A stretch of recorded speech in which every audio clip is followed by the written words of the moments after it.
In today's video, I have a Pit Boss Pro Series 1600 and I do an unboxing and assembly on it. Hey, this is Ricer from Dead Broke Barbecue, Wisconsin, and welcome back to the channel. But if you're new here, we try to help you enhance and amplify your backyard barbecue fun. Now this Pro Series 1600 is ginormous. I named it Baby Huey, it's so big. So grab a pack of hand warmers and your screwdriver, Barrett.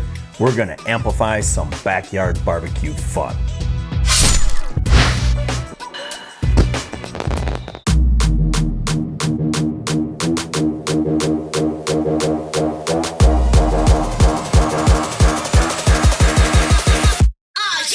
I want to introduce to you my newest family member. It's the Pit Boss Pro Series 1600. And this newborn is a big galoot. I'm naming it Baby Huey. Galoot. It's like, big galoot.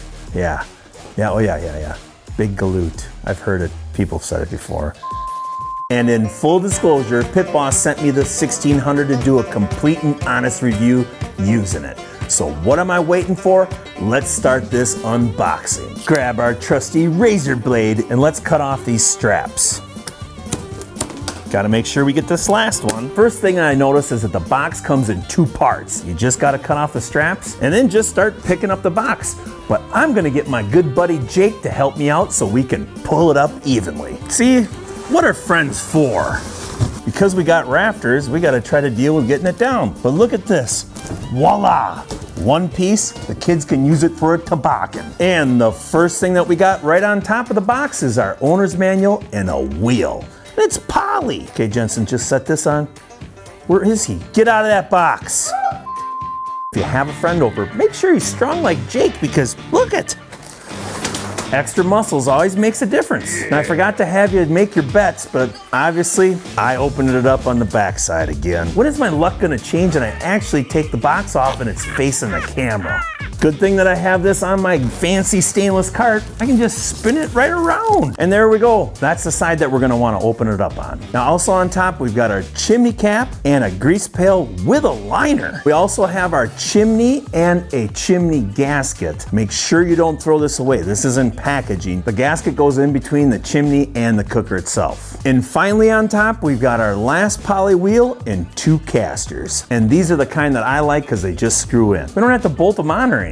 Now again, you got some cardboard corners and some styrofoam, and we'll just start getting that all cut off. And if your kids like to build, well, they got some material. Now this piece of corrugated cardboard, I'm gonna save because I'm gonna end up flipping this cooker right on top of it. And honestly, you wanna keep all this stuff because you never know, you might be using it during the assembly. Don't send the kids to the burn pile until you have it all put together. I might have talked a little too soon because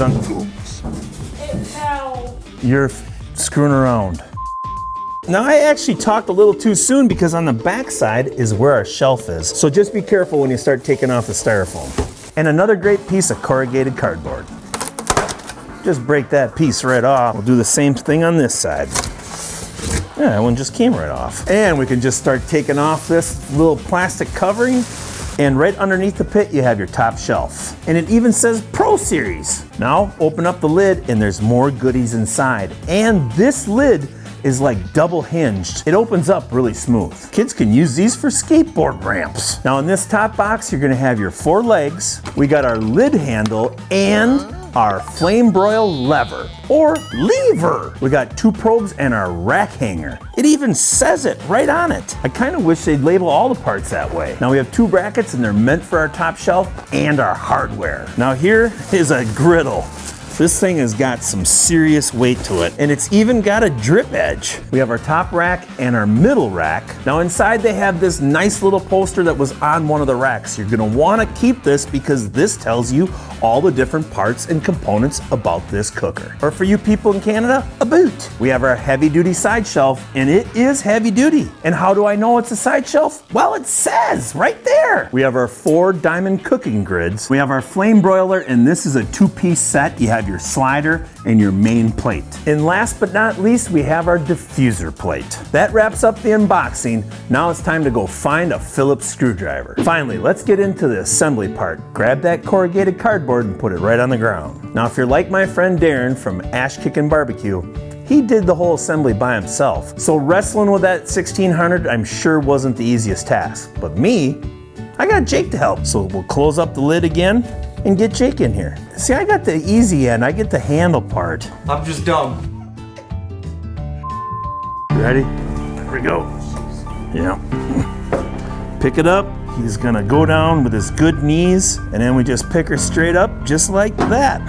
And then the lid pops on you. Now we're gonna wanna take our other piece of cardboard and we're gonna slide this just like that so we can open up this lid and open it back up, because when we put these legs on, we need to get through the barrel. Now it's time to grab your hardware and your front right leg, or the one with the blue sticker on it. You're gonna use a lock washer, and a washer. You're gonna take the lock washer and put that next to the screw first, and then the washer. The washer is gonna touch the inside of the actual chamber. You know, good help is really hard to find these days. So now I have to get down on the ground, which isn't good for my knees, so we'll start putting this leg right on. Take your screw and put it right through the hole, and these legs are pre-threaded, so that helps a lot to get them started a little quicker. Now go ahead and start your other two screws, but just keep them finger tight because we gotta put that shelf on. Now we're gonna put on our right rear leg, and that's the one with the yellow tag. Now when it comes to that back leg, you're gonna wanna have ape-like arms. You're gonna wanna have a real long wingspan, because it's not the easiest, so just take your time if you're doing it by yourself. But you can get it. Now do your left front leg, and that's the one with the white sticker. And again, stick your screw through the hole and line up the leg. Grab that left rear leg, and that's the one with the green sticker, and this one's gonna be a challenge also. All right, now it's time to go ahead and put on our bottom shelf, and you're gonna wanna make sure that this flat side is facing the chamber. Now these legs have some nice little grooves, so it's pretty easy just to go ahead and set them in there. It's kind of a catch. Then just go ahead and slide them in, and these are pre-threaded also. Then just go ahead and repeat on the other side. Time to become a gymnast and learn how to stretch, because you gotta put these last two screws through the bottom legs into the shelf. They ain't gonna be the easiest. Grab the threaded casters, and these go into the legs right underneath the hopper. These are really easy to spin on. Just get them on there, start turning. And all you have to do is just hand tighten these, and you can just sit here and repeat on the other side. Grab your poly wheel, your axle, a washer, and a cotter key, and we'll start on the rear right leg. These wheels are big enough, Andre the Giant could use them as rollerblades. You'll take your wheel, then you're gonna insert your pin first before you go ahead and put it in the leg. Take the wheel and then just feed it right through the hole. Ain't that hard. Then your washer. Gotta take my glove off to grab this cotter pin. Get that through too. Perfect. Now, obviously, repeat on the other side. It's time to put on your Hollywood Hulk Hogan shirt and get some muscles and pick this thing up. First, let's close up this lid a little bit. Remember your hopper door. And remember, you haven't tightened up the bottom screws yet, so be careful, because there will be a little twist if you don't do it gently. Grab your friendly assistant, and I've got Jake, and put them on the dumb end and get this thing up. You ready? Okay, there we go. Get our cardboard out of the way. We can just roll it right up. Now this is when it comes a smart end, because you want to grab this handle and make sure you set it down gently. Now it's time to put on your lid handle, and this thing has some cool little grooves. They're gonna line up right on the lid, so that makes it a lot easier to get it in place. We're gonna open up the lid all the way, then just line the pins right up, and there's a little bit of spring to them. Take your screw and just get them in. Get your trusty Phillips screwdriver, and then just tighten them up. Now I'm gonna take my heavy duty side shelf, and I'm gonna put on my tool hooks. Get 4 screws and take your heavy duty side shelf and go ahead and mount that. Now these are pre-threaded also. Then just go ahead, line it up, and get it screwed on. And we'll repeat over on this one. Hurry up, no, we're recording, it's not having fun. I cannot, you cannot record, you cannot record yourself. Bring back 2 more. Well, it's gonna be a while, until we're done. So I can bring something back in here later, but right now I gotta finish. I'm almost done. Leave me, thank you. Good job. Now take your chimney gasket and your chimney, and let's put that on. Line up your gasket, and the easiest thing to do is just put the screw in it right away before you start. We'll get this first one lined up, then get your other screw in, and just get this one on. Go ahead and just tighten her up. Time for the chimney cap. Let's go ahead and install that. When you're starting out, be very careful that you don't cross thread these. And my good buddy Tommy from the Gallery Backyard Barbecue, he spun his on and it was super cool. I'm gonna try that again. Ah, there we go. Now it's time to go ahead and put on our brackets for our front shelf. Now there's a left and a right, but make sure when you mount them that the square hole is up. And you're gonna need 3 screws for each bracket. Just go ahead and line them up and turn them in. Now we'll put our right one on, and like I say, make sure that this square hole is up. Now grab the front shelf, and we're just gonna go ahead and hang that. You're gonna need the carriage bolt, a bearing, a washer, and a lock nut. We're just gonna take our carriage bolt, get that in there. Now take your bearing and reach up underneath here. Get that in. Then you're gonna go ahead and put your washer on, and that again is gonna go up underneath. And take your lock nut and get it up underneath here and just get it finger tight. And like a broken record, I'm gonna repeat on the other side. Now, you can just go ahead and pick up your shelf, drop it right straight down. Now we finally get to go ahead and start putting some stuff back in the chamber.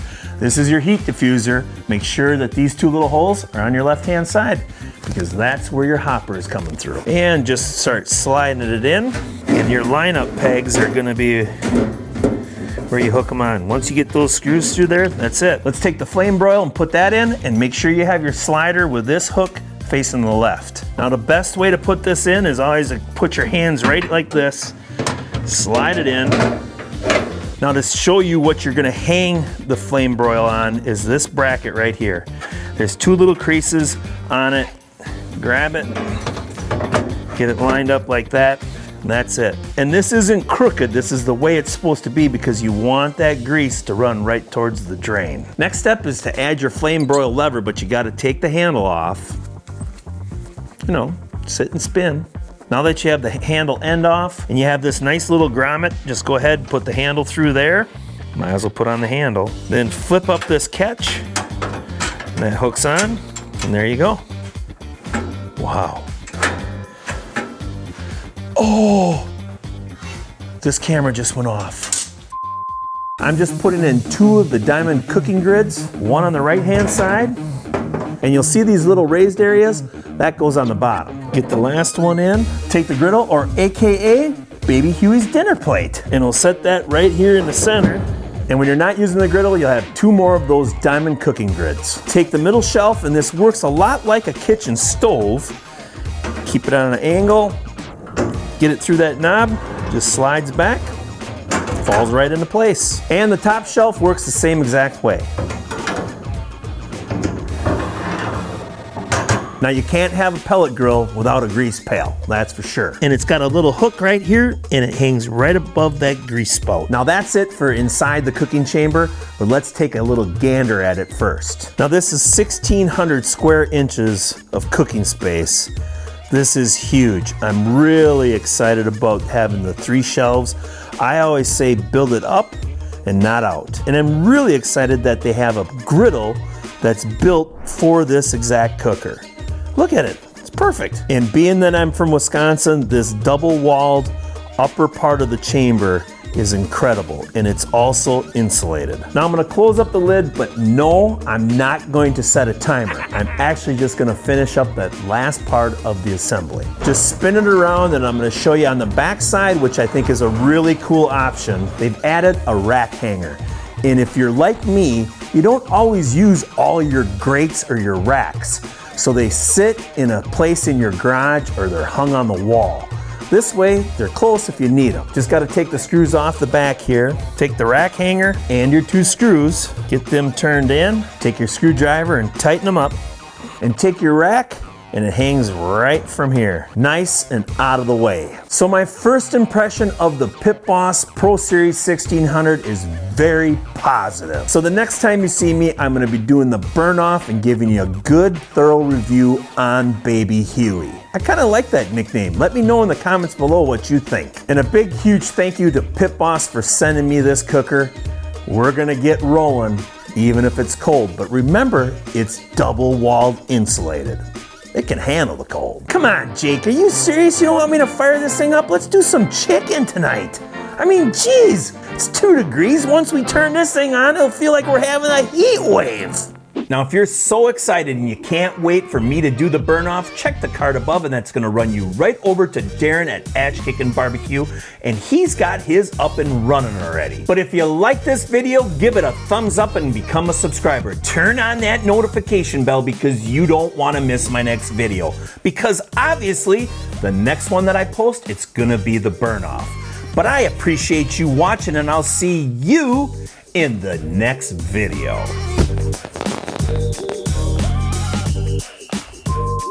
I can make you guys come here and stand, blow around me so I got fog like a rock star. Yeah. Knock, knock. This one's not recording, so yeah. Thank you. God, you gotta hurry. Such as. Well, I know I'm not.